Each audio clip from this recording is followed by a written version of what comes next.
बिस्मिल्लाहिर्रहमानिर्रहीम। अस्सलाम वालेकुम नाज़रीन। शहर अफरोज़ में सहाफ़त के आलमी दिन के मौके पर यौम स्याह मनाया गया। इस मौके पर प्रेस क्लब शहर अफरोज़ के सामने एक एहतजाजी मुज़ाहरा भी किया गया। हमारे नुमाइंदा खसूसी सिंध जावेद इब्राहिम नकी के मुताबिक इस मौके पर सहाफ़ियों ने आँखों पर स्याह पट्टियाँ बांध कर अनोखा एहतजाज रिकॉर्ड करवाया।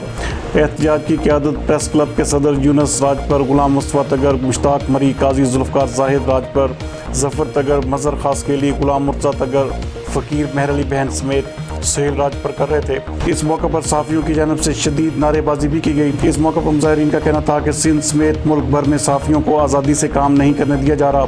मेहराबपुर के अजीज़ मेमन समेत शान डहर के ताहाल गिरफ्तार नहीं हो सके और सच लिखने पर सहाफ़ियों पर झूठे मुकदमात दर्ज करने का सिलसिला भी जारी है। मज़ीद देखते हैं ये रिपोर्ट।